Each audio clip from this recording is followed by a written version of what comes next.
Il a abandonné sa femme innocente et ses enfants pour une femme riche, mais imaginez construire un empire à partir de rien, pour finalement vous retrouver face à face avec celui qui a brisé votre monde. Voici l'histoire de Leila, une femme abandonnée, trahie, mais jamais vaincue. Sa force a transformé la douleur en puissance, son chagrin en succès. Que feriez-vous si la personne qui vous a tourné le dos revenait, brisée, alors que vous vous teniez debout, plus fort que jamais? Regardez Leila nous montrer que la vraie victoire ne réside pas dans la vengeance, mais dans l'élévation au-dessus de la douleur. Cette histoire touchera votre âme et vous fera réfléchir à ceux que vous avez laissés derrière vous. Dans le village calme et poussiéreux de Mahou, la vie était dure, mais l'amour vivait toujours au cœur d'une femme, Léa. C'était le genre de femme qui a apporté la lumière même dans les moments les plus sombres. Ses mains étaient rudes du travail, mais son toucher était doux. Ses jours ont commencé avant le lever du soleil et se sont terminés tard dans la nuit. Mais pas une seule fois, elle s'est plainte. Elle avait un cœur plein d'espoir et un esprit plus fort que le fer. Léa a vécu avec son mari, Beaumont, un homme avec de grands rêves mais très peu d'action. Alors qu'elle travaillait sans cesse pour garder la famille à flot, Beaumont était souvent assis sous le mangue, parlant d'un meilleur avenir qui n'existait que dans ses mots, pas dans ses actes. Mais malgré leur pauvreté, Léa aimait profondément Beaumont. Son amour n'était pas basé sur ce qu'il lui a donné, c'était basé sur qui il était pour elle. Même lorsque leur estomac grogna de la faim et que leurs vêtements ont été répartis et usés, Léa se tenait près de lui avec une loyauté inébranlable. Elle croyait qu'un jour les choses changeraient. Elle croyait à Beaumont plus qu'il ne le croyait en lui. Même si le monde tourne le dos sur nous, je serai toujours à vos côtés, Beaumont, disait-elle avec un sourire chaleureux, essuyant la sueur de son front après une longue journée à la ferme. Et Beaumont, la regardant dans ses yeux fatigués mais confiants, répondrait « Et je m'assurerai de vous donner une vie meilleure un jour, Léa, je le promets. » Leur maison était une petite hutte de boue avec un toit qui fuit et une porte en bois grinçante, mais elle était remplie d'amour, de rire et des rires innocents de leurs deux jeunes enfants, Kwame et Tando. Les petits garçons ne comprenaient pas la pauvreté. Ils savaient seulement que les bras de leur mère étaient l'endroit le plus sûr de la terre et que sa nourriture, peu importe à quel point, était la plus savoureuse. Léa cultiverait sous le soleil torride pendant la journée, plantant des ignames et du manioc, ses pieds craqués par le sol sec. Le soir, elle a rôti le maïs au bord de la route, appelant les passants dans sa voix douce et accueillante. Chaque pièce qu'elle a gagnée a été directement allée nourrir ses enfants et corriger les trous dans leur vie. Bien que l'argent soit rare, leur amour leur a donné la force de continuer. Léa et Beaumont vivaient dans une petite maison humble, rien de fantaisie, rien de nouveau, juste des murs pleins de rêves et de cœurs pleins d'espoir. Ils n'avaient pas de luxe, mais ils se sont passés les uns les autres et qu'ils croyaient plus précieux que l'or. Les voisins regardaient souvent Léa avec la surprise et l'admiration. Ils ne pouvaient pas comprendre comment une femme si douce, si belle, pourrait vivre dans tant de difficultés et toujours souriant. Mais Léa n'était pas seulement une femme, elle était le pilier qui tenait tout ensemble. Alors que d'autres ont vu la pauvreté, elle a vu un but. Alors que d'autres se plaignaient, elle a réconforté. Beaumont était un homme de rêve, de grands rêves. Il parlait souvent de déménager en ville, de chasser les opportunités, de démarrer une entreprise et de réussir. Il disait, « Un jour, Léa, nous n'aurons pas à compter les pièces avant d'acheter de la nourriture. Un jour, je vous donnerai tout ce que vous méritez. » Mais chaque fois qu'il parlait de ses rêves, ils sont restés juste cela, des drames. Rien de concret n'est jamais sorti de ses plans. Le temps a passé, mais les progrès ne l'ont pas fait. Pourtant, Léa n'a jamais cessé de croire en lui. Elle cuit avec joie, gérait leur petite ferme et cousu les vêtements déchirés avec amour. Elle n'a jamais harcelé, elle n'a jamais blâmé. Elle a juste continué à construire une maison de l'amour, de l'espoir et des prières. Lorsque les idées de Beaumont ont échoué, elle n'a jamais dit « je vous l'ai dit ». Au lieu de cela, elle souriait doucement et disait « nous n'avons pas grand-chose, mais nous nous avons les uns les autres. C'est notre richesse ». Mais derrière les yeux calmes de Beaumont, il y avait de la frustration. Chaque échec le faisait se sentir plus petit, plus faible. Il regardait ses mains vides et se demandait quel genre d'homme il était vraiment. Un soir, après une autre aventure ratée, il était assis à côté de Léa, regardant le mur fissuré. Le silence était lourd, puis il soupira profondément et dit « Parfois, l'amour ne suffit pas ». Ce soupir n'était pas seulement la fatigue, c'était un murmure de la tempête qui allait arriver. Ce fut le début d'un quart de travail, une fissure invisible dans leur lien. Beaumont avait commencé à voir leur amour non pas comme une bénédiction, mais comme un fardeau lié à son échec. Et ce petit changement dans la pensée s'effondrerait lentement dans leur avenir. Mais pour l'instant, Léa n'a pas vu ce changement. Elle n'a vu qu'un homme qu'elle aimait, un homme auquel elle croyait, un homme pour lequel elle était toujours prête à combattre le monde. Elle tendit la main fermement et dit « Nous trouverons un moyen, ensemble ». Elle croyait ces mots, elle voulait dire chaque syllabe. Mais elle ne savait pas, parfois même l'amour le plus fort ne peut pas tenir un cœur qui s'éloigne déjà. Et alors que le soleil se couchait sur leur pauvre petit village à la maison, la chaleur entre eux était toujours là, mais l'ombre de l'incertitude venait de commencer à grandir. Un matin ensoleillé, tout a changé. Beaumont a reçu un appel téléphonique qui a illuminé son visage comme jamais auparavant. Un cousin éloigné, qui vivait dans la grande ville de Zunda, l'avait finalement passé pour lui. Il avait obtenu Beaumont un emploi de superviseur de la logistique, un poste avec réel salaire, réelles opportunités et réel espoir. Pour la première fois depuis des années, leurs rêves se sont sentis assez proches pour toucher. Léa était ravie. Son cœur dansait de bonheur alors qu'elle le serrait fermement, des larmes de soulagement dans ses yeux. « C'est notre percée, Beaumont », a-t-elle dit avec une excitation tremblante. « N'oubliez pas qui vous tenait quand vous n'aviez rien. » Beaumont la tira près, lui embrassa le front et répondit avec une émotion profonde. « Je ne t'oublierai jamais, Léa. » Mais la promesse qu'il a faite ce jour-là serait bientôt testée par les tentations scintillantes de la ville. Zunda n'avait rien à voir avec le village. Il était vivant, bruyant, rapide et plein de distractions sans fin. Les rues scintillaient de voitures brillantes, de bâtiments imposants et de gens qui semblaient avoir tout compris. Au début, Beaumont était concentré.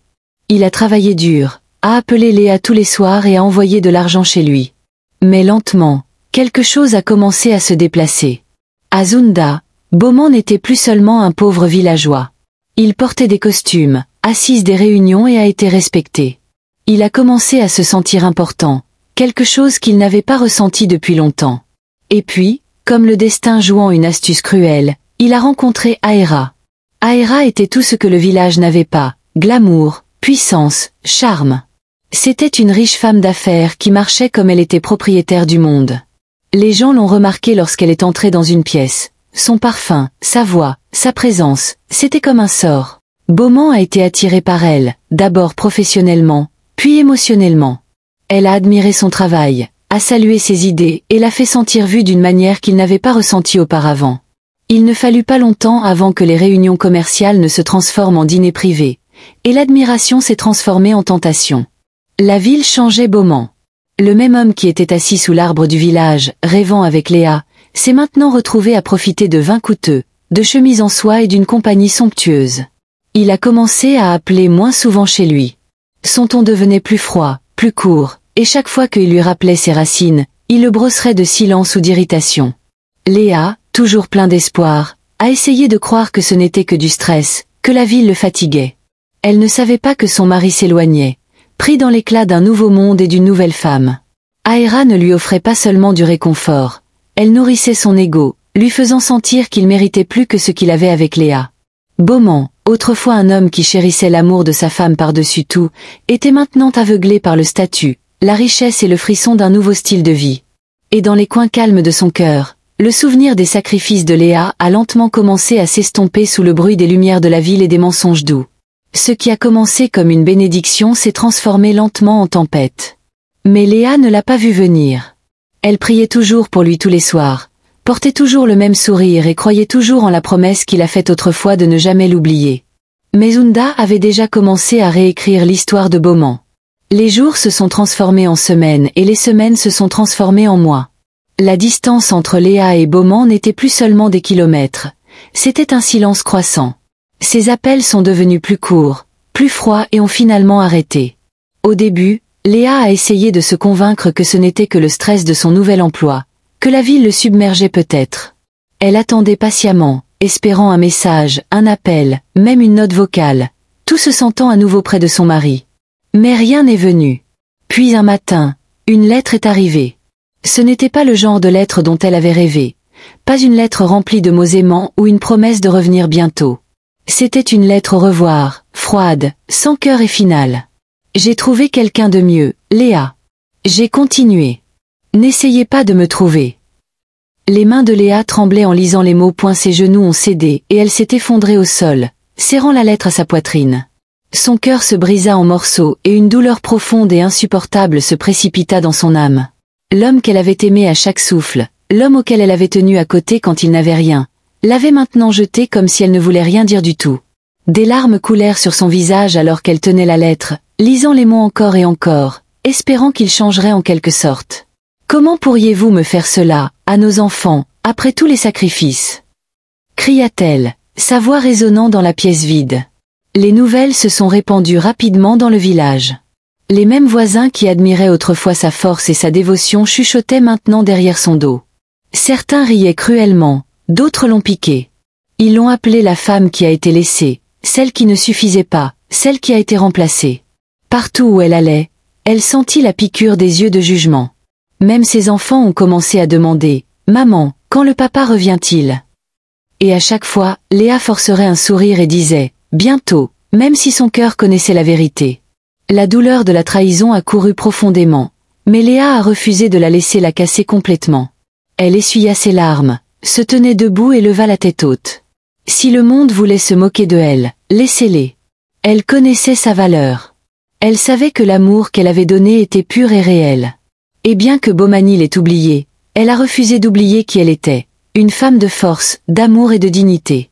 Avec chaque larme qu'elle a versée, elle est devenue plus forte. Avec chaque chuchotement derrière son dos, son esprit se leva plus haut. Son cœur était meurtri, mais il a quand même battu de courage.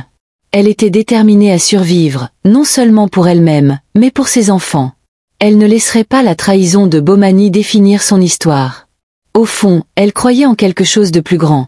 Un jour, la douleur se transformerait en puissance, et la femme qui a été laissée se lèverait d'une manière que personne ne s'attendait. Mais pour l'instant, elle a rassemblé ses morceaux cassés, un par un, et a commencé à reconstruire. Parce que Léa savait que même dans les moments les plus sombres, une femme qui porte l'amour dans son cœur ne peut jamais vraiment être détruite. Aéra était tout ce que la vie du village n'était pas, glamour, puissant et dangereusement charmant.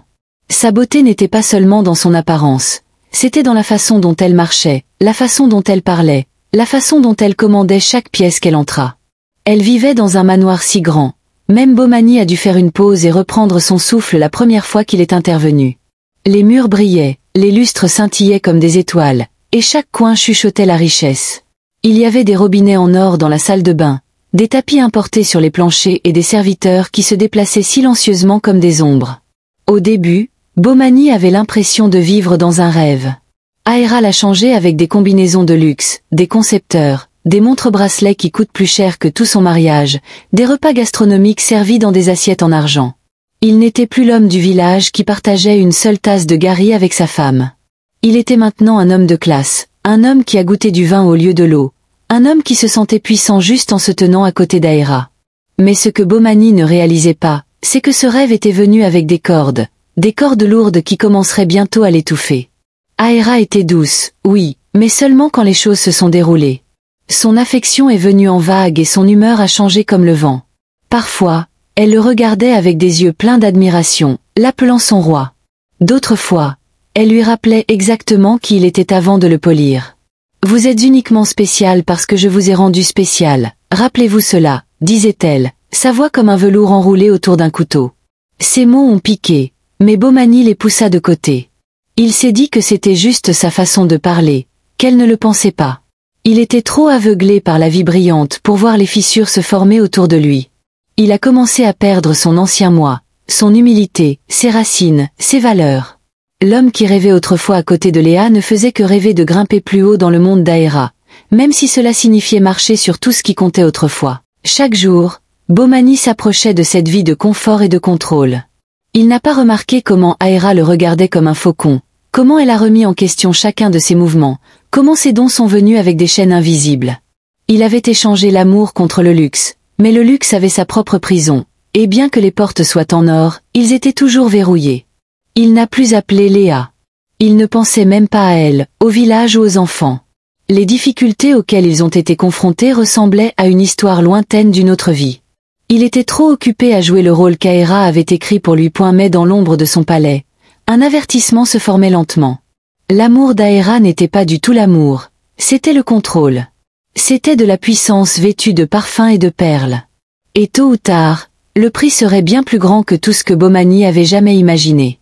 Mais pour l'instant, il était toujours sous son charme, en train de se faire des robes de soie, de siroter du vin et d'oublier que les mains qui lui nourrissent autrefois aiment maintenant la douleur. Il ne le savait pas encore, mais la femme qui l'avait soulevé serait bientôt celle qui l'a fait s'écraser. Lorsque Bomani a complètement abandonné sa famille, c'était comme si le ciel était tombé sur les épaules de Léa. Il n'est pas revenu. Il n'a pas envoyé d'argent. Il n'a même pas posé des questions sur les enfants. C'était comme s'il n'existait plus pour lui. Pendant des jours, Léa a pleuré seule dans le silence de leur petite maison. Les nuits étaient plus longues, plus froide et remplie de questions auxquelles elle ne pouvait pas répondre. Comment l'homme qu'elle se tenait à travers épaisses et minces s'éloignait si facilement? Comment pourrait-il oublier l'amour qu'ils ont partagé, les difficultés auxquelles ils ont été confrontés ensemble? Mais Léa n'a pas laissé la douleur la détruire. Elle l'a utilisée comme carburant pour se relever. Elle savait qu'elle ne pouvait pas attendre l'aide qui ne viendrait jamais. Elle avait des enfants à nourrir, un avenir à protéger. Donc, avec un cœur toujours douloureux mais des mains prêtes à travailler, elle se redressa. Un matin, alors qu'elle était assise sous le manguier essuyant ses larmes, une vieille veuve nommée Mama Anna s'approcha d'elle. Mama Anna avait regardé la douleur de Léa de loin, mais maintenant elle est intervenue avec la chaleur et la sagesse. Elle a offert à Léa un petit espace derrière son composé, et lui a appris à faire du pain millet à l'aide d'une vieille recette de famille. Au début, ce n'était que quelques pains. Léa marchait de maison en maison avec un panier, les vendant aux voisins. Certains ont acheté de pitié, certains parce que le pain avait un goût céleste. Lentement, l'arôme de son pain de millet a commencé à se propager dans le village. Les gens ont commencé à venir de différents coins juste pour le goûter. Ce qui a commencé avec un petit four en argile s'est transformé en une boulangerie qui est devenue la fierté du village. Ses mains, autrefois utilisées pour servir un homme qui ne l'a jamais apprécié, se frayaient maintenant un chemin dans un avenir meilleur.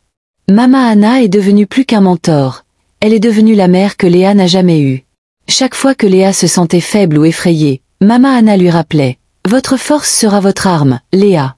Laissez Karma gérer le reste. » Et Léa tenait ces mots qui se tiennent à cœur. Bientôt, elle s'est développée. Elle a embauché 2 jeunes filles du village pour l'aider. Les ordres sont venus des villes voisines et même le chef du village a demandé son pain pour ces événements. Des gens qui se moquaient autrefois de la respectaient maintenant. Ils n'ont plus vu la femme abandonnée. Ils ont vu une femme qui a transformé sa douleur en but. Mais même avec succès, Léa n'est jamais devenue amère. Elle ne parlait pas mal de Bomani. Elle n'a pas maudit son nom. Elle a juste travaillé plus dur et a souri plus profondément. Elle savait que la vie avait un moyen de tout faire boucler. Elle n'avait pas besoin de se venger, elle avait juste besoin de continuer à monter. Et le soulever. Ses enfants ont marché avec fierté, sachant que leur mère était forte. Les villageois ont commencé à raconter son histoire comme exemple de courage. Si Léa pouvait survivre et briller après toute cette douleur, disent-ils, alors il y a de l'espoir pour nous tous. Elle avait perdu son mari mais avait gagné quelque chose de bien plus précieux. Le secteur de l'auto, la dignité et un héritage qui survivrait aux cicatrices de la trahison. Et tandis que Bomani a apprécié sa vie scintillante dans la ville, loin de la famille qu'il a laissée derrière lui, il ne savait pas que la femme qu'il abandonnait autrefois devenait maintenant un symbole de force et de grâce dans le village même dont il avait couru autrefois. La vie de Léa, autrefois brisée par la trahison, a commencé à fleurir de la manière la plus inattendue. Ce qui a commencé comme une petite entreprise de pain de millet derrière le composé de Mama Anna s'est rapidement transformé en une entreprise en plein essor. Les gens ont voyagé de loin pour avoir un avant-goût de ces gâteaux uniques. L'arôme doux et chaud de son pain remplissait non seulement l'air mais aussi le cœur de ceux qui l'ont goûté. Les commandes ont commencé à affluer, non seulement à partir de villages mais dans les restaurants et les magasins dans les villes voisines. Puis un jour, quelque chose d'extraordinaire s'est produit. Un directeur d'hôtel de la ville de Banora a passé une grande commande. Il avait goûté au gâteau de millet de Lola lors d'un événement communautaire et était tellement impressionné qu'il voulait les servir à son hôtel. Cet ordre s'est transformé en 10, puis 20. Son nom a commencé à se propager au-delà du village comme des incendies de forêt. Lola pouvait à peine suivre la demande. Elle a embauché plus de femmes, en particulier des veuves et des mères célibataires de Makua, leur donnant des emplois et de l'espoir. Elle n'a pas seulement construit une entreprise, elle a construit une famille. Sa petite boulangerie s'est transformée en un atelier bourdonnant de rire, de travail et de rêve. Et puis est venu le chef Akimbo. un philanthrope bien connu et magnate des affaires. Il avait entendu parler de Lola par le biais de l'un des propriétaires d'hôtels et avait décidé de rencontrer la femme derrière les célèbres gâteaux de Millet. Quand il est entré dans sa boulangerie, il a vu plus qu'une entreprise. Il a vu la résilience, le leadership et le potentiel inexploité. « Vous n'appartenez pas dans un coin », a-t-il dit gentiment, en regardant ses travailleurs coordonnés et en pétrissant la pâte de ses propres mains. Une femme avec une telle force mérite un trône. Lola sourit, non pas par arrogance, mais par paix profonde. C'était la première fois depuis longtemps que quelqu'un la voyait pour plus que sa douleur. Le chef Akimbo a proposé d'investir dans son entreprise et l'a aidé à ouvrir une usine dans la ville voisine de Zunda, la même ville où Bman avait disparu. Avec son nouveau statut d'entrepreneur régional, les affaires de Lola ont prospéré comme jamais auparavant. Ses produits de Millet, pain, gâteaux et collations, ont marqué les étagères des supermarchés. Son visage était présenté dans des magazines et des forums commerciaux locaux. Les gens qui chuchotaient une fois de pitié la regardèrent maintenant avec admiration. Ses enfants, Kwame et Tando, qui avaient déjà marché à l'école avec des chaussures déchirées et des boîtes à lunch vides, fréquentaient maintenant les meilleures écoles de la région. Ils portaient des uniformes avec fierté et ont parlé avec confiance. Lola s'est assurée qu'ils connaissaient la valeur du travail acharné et de l'humilité. Elle ne les a jamais gâtés mais leur a donné les opportunités qu'elle n'a jamais eues. Pourtant, grâce à tout le succès, Lola est restée ancrée. Elle n'a jamais oublié ses racines, n'a jamais oublié les larmes qu'elle a pleurées en silence et n'a jamais laissé l'amertume saisir son cœur. Elle a aidé les autres à se lever également, parrainant des frais scolaires, donnant de la nourriture aux orphelinats et encadrant les jeunes femmes qui étaient autrefois comme elle. Les gens ont commencé à dire son nom avec respect. Elle là, la reine du Millet, ils l'ont appelée. Mais Lola ne se souciait pas des titres. Tout ce qui se souciait était de créer une vie de but, de paix et de progrès. Elle n'avait pas besoin de vengeance. Son succès a été la réponse la plus forte à tous ceux qui doutaient une fois d'elle. Et au plus profond, elle savait que la douleur qu'elle entendait n'était que le début de son voyage vers la grandeur. Bman n'a jamais imaginé que la même ville qui l'accueillait autrefois avec des lumières vives et de grands rêves lui tournerait bientôt le dos. La vie avec Aera avait été remplie de glamour, des fêtes laves, des vêtements de créateurs, de la nourriture exotique et des cadeaux coûteux. Il avait oublié les rues poussiéreuses de Makua, les difficultés qu'il partageait autrefois avec Lola et l'amour qui le maintenait autrefois. Mais la vie a une façon d'humilier même le cœur le plus fier. Un soir, Aera est rentrée chez elle dans une toute nouvelle voiture, portant un collier coûteux offert par quelqu'un d'autre. Son sourire était plus froid que d'habitude, ses yeux distants. Puis, sans avertissement, elle a laissé tomber la dernière bombe. « J'ai trouvé quelqu'un d'autre », dit-elle avec désinvolture, comme si elle jetait une vieille chaussure. « Tu étais juste une phase, Bman. » Avant qu'il ne puisse parler, ses gardes l'ont traîné hors du manoir. Pas de vêtements, pas d'argent, pas même un baiser au revoir. Juste comme ça, il a été remplacé. L'homme qui s'est baigné de luxe se tenait maintenant pieds nus dans la rue, avec rien d'autre que de la honte dans ses yeux. Bman a essayé d'appeler ses anciens amis, ceux qui avaient l'habitude de rire avec lui dans des restaurants fantaisistes. Aucun d'entre eux n'a répondu. Ses appels sont allés directement à la messagerie vocale. Ceux qui ont ramassé ont parlé dans des tons froids ou ont fait des excuses. Il a réalisé qu'il n'avait aimé que sa richesse, pas lui. Il n'était plus utile, alors ils l'ont jeté aussi. Sans argent pour louer une chambre, Bman a commencé à dormir sur des bancs de parc et dans des bâtiments abandonnés. Ses chaussures autrefois polies étaient désormais déchirées, son costume autrefois en bouche maintenant un chiffon. Les gens qui sont passés par l'évitent comme une maladie. Celui qui se moquait une fois de la vie du village simple de Lola a maintenant supplié des étrangers pour les restes de nourriture. Il a essayé de travailler, mais chaque porte s'est fermée sur son visage. Personne ne voulait un homme échoué sans référence et sans stabilité. Il est retourné à certains des anciens contacts qu'il admirait autrefois quand il était un homme qui réussit, mais aucun d'entre eux ne voulait s'associer à lui. À leurs yeux, il était un perdant. Bman était assis seul la nuit, regardant le ciel, pensant à tout ce qu'il avait perdu. Les souvenirs le hantaient, le visage doux de Tella, ses repas chauds, ses paroles d'espoir, les enfants qu'il a abandonnés, la vie qu'il a jetée pour un luxe qui a disparu comme de la fumée. « J'avais tout, et j'ai tout perdu pour un mensonge », lui chuchota-t-il, des larmes coulant sur ses joues. Le regret est devenu son compagnon. Il passait souvent devant les boulangeries et sentait les gâteaux de Millet dans les airs, lui rappelant la vie qu'il avait autrefois avec Lola, la vie qu'il a détruite de ses propres mains. Le rire d'enfant au loin piquerait son cœur, lui rappelant Kwame et Tando, qu'il n'avait pas vu depuis des années. Il n'était plus Bman l'homme de la ville, il était juste une autre âme oubliée, avalée par les rues de Zunda. Alors qu'il était assis en silence, affamé et brisé, Karma chuchota doucement à ses oreilles, lui rappelant que chaque action a un prix et que chaque trahison finit par rentrer chez elle. L'homme qui s'est éloigné de l'amour a maintenant rampé à travers la poussière de sa propre chute. Les jours de Bman se sont transformés en promenades sans fin sous le soleil brûlant, sans destination et sans but. Ses marches une fois confiantes s'étaient transformées en un remaniement lent et traînant. Ses mains autrefois lisses, maintenant rugueuses et sales, s'étendaient vers des étrangers, espérant une pièce de monnaie, un morceau de pain ou même juste un verre de gentillesse. La plupart des gens l'ont ignoré. Certains le regardaient avec pitié, d'autres avec dégoût. La faim rongea son ventre, mais ce n'était rien comparé à la douleur dans son cœur. Ses vêtements n'étaient plus que des chiffons, ses chaussures avaient des trous et ses cheveux étaient négligés. Il était devenu l'ombre de l'homme qu'il était. Chaque fois qu'il regardait dans des miroirs ou des flaques d'eau brisées dans la rue, il se reconnaissait à peine. Parfois, il s'asseyait dans un coin et chuchotait le nom de Lola, se demandant où elle était, ce qu'elle faisait, et si elle pensait toujours à lui. Un après-midi, conduit par la faim, Bman a suivi le délicieux parfum de gâteau de millet fraîchement cuit. Son estomac grondait alors que l'arôme s'enroula autour de lui comme un souvenir. L'odeur était si familière. Cela lui rappelait les jours où Lola se réveillait tôt et faisait cuire, fredonnant doucement pendant que leurs enfants jouaient autour d'elle. Il a suivi le parfum comme un enfant perdu jusqu'à ce qu'il atteigne un grand magasin d'aliments. Le signe au-dessus brillait de brillance dans des lettres or et vertes. Lola S. Millet Delight. Son cœur s'arrêta un instant. Il cligna des yeux, pensant que c'était un rêve, mais ce n'était pas le cas. C'était réel. L'endroit était magnifique, rempli de clients, de rires et de joie. Les travailleurs se sont déplacés dans des uniformes soignés, des plateaux de service de gâteaux de millet, de smoothies et d'autres spécialités. Les gens étaient en ligne juste pour goûter à la nourriture.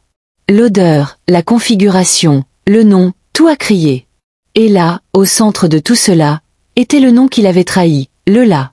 Il se tenait silencieusement près du coin, se cachant derrière un pilier pour que personne ne voie son visage. Il a regardé les clients parler avec enthousiasme. Une jeune femme sourit en prenant une bouchée d'un gâteau de millet chaud et a dit « C'est paradisiaque. Personne ne fait des gâteaux de millet comme celui de Lola. J'ai entendu dire qu'elle a commencé à partir de rien. C'est une véritable inspiration. » Un autre homme a ajouté « Son histoire devrait être dans un film. Une femme abandonnée par son mari, mais elle s'est levée comme une reine. » Les yeux de Bomani ont coulé de larmes, pas parce qu'il avait faim mais parce qu'il avait jeté un joyau de paillettes qui s'estompa. Il s'était éloigné d'une femme qu'il aimait profondément, une femme qui croyait en lui-même quand il ne croyait pas en lui-même. Et maintenant, cette même femme était debout, célébrée par des étrangers, honorée d'une manière qu'il ne pourrait jamais imaginer. Il essuya rapidement ses larmes, espérant que personne ne le remarquera.